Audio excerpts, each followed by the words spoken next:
Alright guys, yes, if you have one of these bad boys, Can-Am, Speed UTV, the Robbie Gordon, new one, the Polaris, Razor, Wildcats, if you have one of these,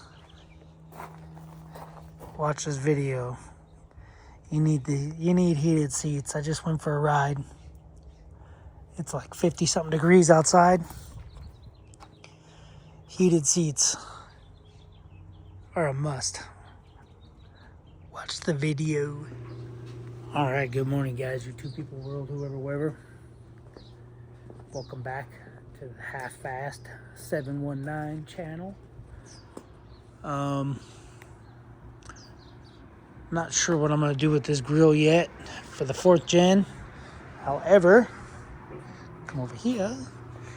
And we got the seats out, or the bottom cushions out for the Yamaha. These are ACES Racing bottom cushions. And I have this one. They have a zipper. And yeah, so my plan is to install heated seats.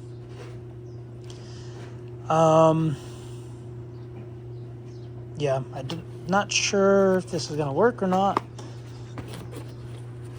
But I figure I'll be the guinea pig and try it out. So, this is a Dorman universal seat heater set. This is part number 628-040. One piece seat heater. Made in good old China. Anyway, it's supposed to come with 2 pads, a switch, a harness, a little fuse tap device, upholstery, rings, tool, and wire ties. So, yeah, we'll see how it works, see if it works. I'm not sure how it's really going to work. I don't do any mud riding, and if I wash the vehicle, I'll just have to remember, because I'm not sure if they're waterproof.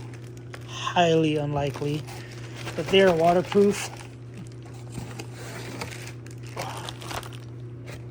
Anyway, yeah, so I'll just have to remember when I wash the vehicle, I'll just pull the bottom cushions out. What's in that box? I gotta throw boxes away, it's trash day. Looks like there's just trash in there. Anyway, yeah, so I'll have to remind myself to pull the cushions out when I wash it, because I'm pretty sure they're not waterproof. Step 1, disconnect your battery and play with your radio. Basically it's saying if you got code stored or GPS in your car, make sure you're write down the radio security codes. Anyway, take apart the seat, take apart the cushion. Ooh, it says do not cut or fold. Install new pad, peel and stick adhesive, and then you basically put it back together. Wiring diagram. It's the back. Oh, I get this. I get it. It's 1 seat. It's not 2 seats. So you're supposed to have a back and a bottom. However, I'm not tearing the back of the seats apart, so I'm just gonna have 2 bottoms. I got it. That's good to know. Good to know, people. So anyway, so you got to do the front, or the top and the back, or top and the bottom. Switch, wiring diagram,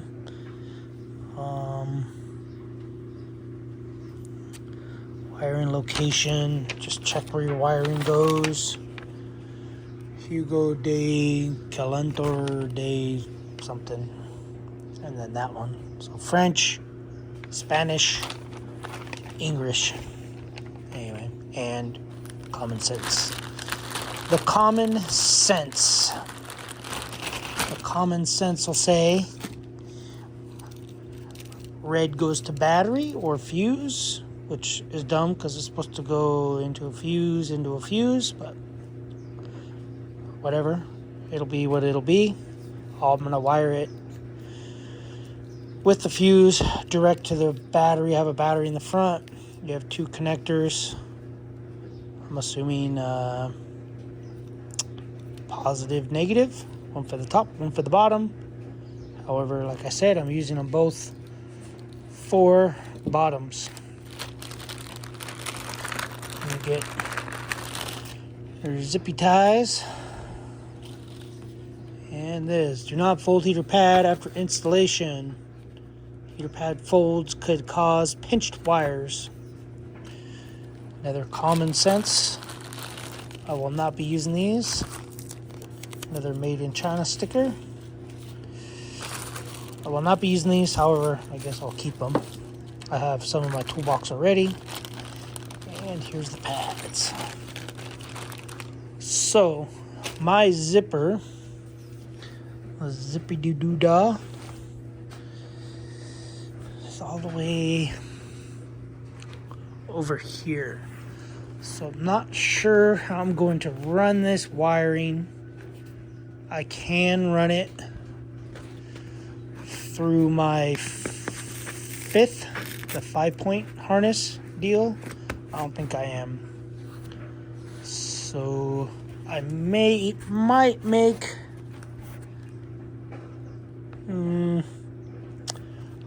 a little incision to run the wiring through here, or I might run it out the side where the zipper ends, basically this side. So where the zipper, it'll be on this side because the zipper goes all the way around here and then stops. So I'll probably stop it, run the wiring out there, run it under the seat, and then if this is the passenger side, I have my fuse block right here. I have a battery up there and I have a battery here. So I'll probably just tie it into the battery that's right here. So anyway, like I said, it's peel and stick. So for my situation, it works out pretty good because you can put it basically right here and I'll run it out through the zipper part. So anyway, yeah, let me get this stuck down and basically put in. I do not want this sensor on the crease, so this is a temperature sensor, so I'll probably run it a little higher, basically to where this is, to where this seam is, I guess. But anyway, that's what I got, and that'll work. It'll work out. So let me stick this, get the seat cover back on, and then I'll show you guys what I do with the wiring once I get in there. All right, guys, this is going to be the conclusion of the seat heater deals, the seat warmers. See if this works.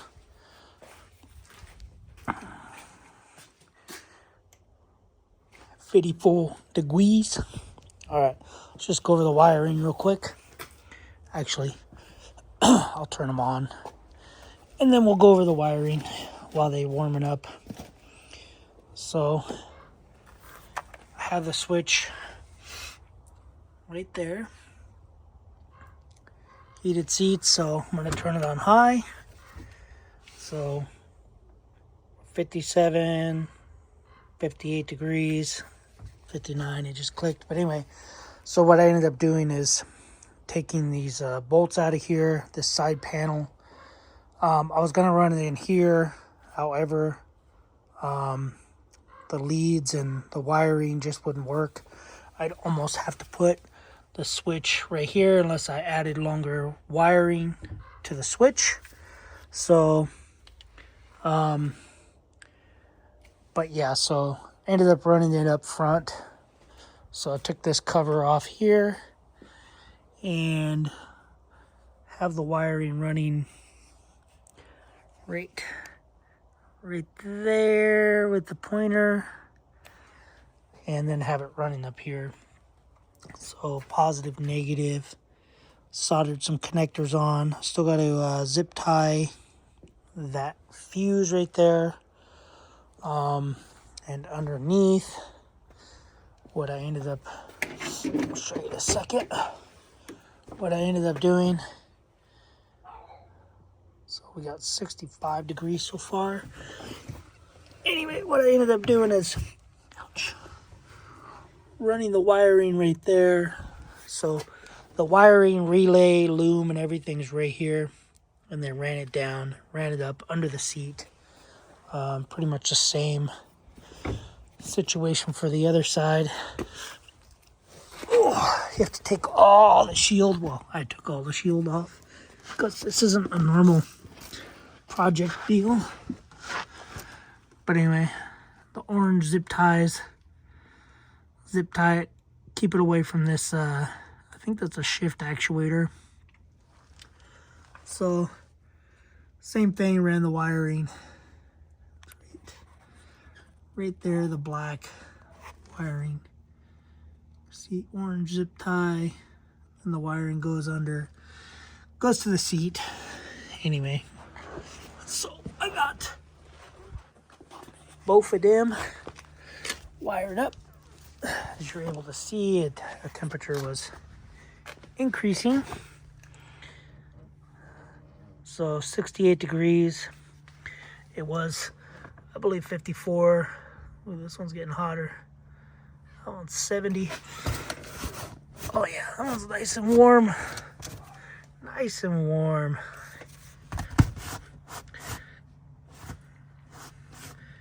Oh yeah. Nice and warm on the passenger side too. So anyway, you have two settings. You got high, and then you got a low. So got high, low. So anyway, I just got to put all the body panels back on. I do have a bunch of new screws for on the bottom under there that I got. They're not new, but they're used. So I'm going to throw those all on there because I was using some of these little screws with washers. So these I'm going to get rid of because they're supposed to be these screws or these screws. So this way everything's stock. Everything will be 10 millimeter instead of 8 millimeter. And then I can put those back in my kit. So anyway, guys, let's see if we see the wiring on this side is right there. So when I take these seats off, I'll just when I wash it, I just got to remember to take the seats off. So anyway, cooling down, 73 degrees. Anyway, guys, that's all I got for that. And then I just got a lot of cleanup I got to do. So with that being said, that's how I installed heated seats, heated bottom cushion seats on an off-road toy.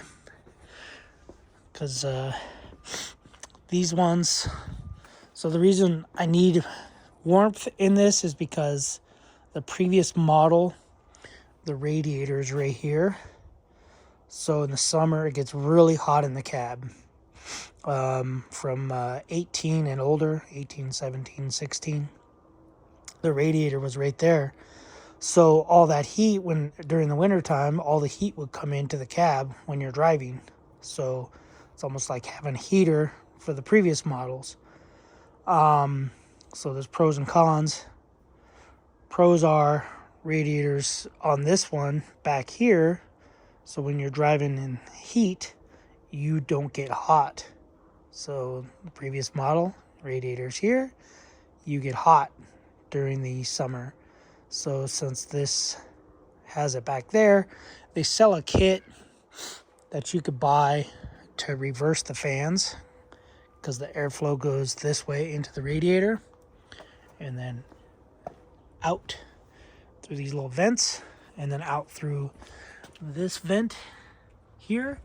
So they make a kit where it basically just reverses the polarity of the fans and blows the heat back to you, so it comes back out this way. But when you're riding, the fan is pushing and the air is pushing, so it kind of defeats the purpose. So I wanted to do heated seats, and I do have 2 little 12-volt heaters that are coming. I'm gonna try to mount somewhere, one under there, one under the steering, so this way you get more heat. And the only reason why I'm doing this is because I got 2 batteries. So the kid who owned it before put 2 batteries on here, which is allowing me to run some heat. But obviously during summer I won't need it, but no harm, no foul, because it's not doing anything. It's not like the radiators in the front. You can remove the radiator, you know, winter, summer, winter, summer. So winter, I'll have 2 little heaters and the heated seats. Summer, just open cab. So, and the switch is off. But anyway, guys, that's all I got. See you guys on the next video. And that's it. Thanks for watching. Subscribe, comment, do what you guys do. I'm going to button everything back up and call it a day. Later.